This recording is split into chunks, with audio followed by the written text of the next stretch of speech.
l'industrie est en quête d'une image plus positive.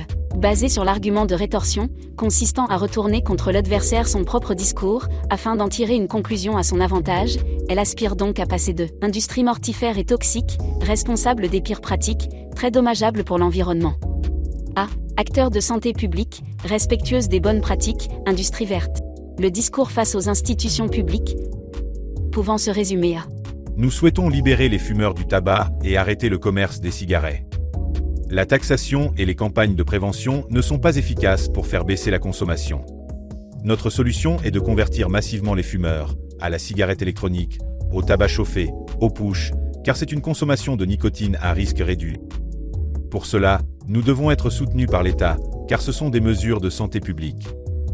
Un décryptage s'impose. Pour l'industrie du tabac, se montrer plus responsable permet de mieux influencer les décideurs politiques et le grand public. Remettre en doute les mesures anti-tabac actuelles permet aussi de diviser les acteurs de la santé et de la prévention entre arrêt total de la consommation, consommation moins risquée. Comme pour la cigarette à l'époque, le but est désormais de rendre normal et acceptable l'addiction à la nicotine, le cœur de l'activité commerciale de l'industrie depuis des décennies. Sachant que la pérennité de cette activité passe par le recrutement de nouveaux consommateurs, forcément en majorité des jeunes. Est-ce qu'un avenir où des générations entières sont soumises à la nicotine est souhaitable ?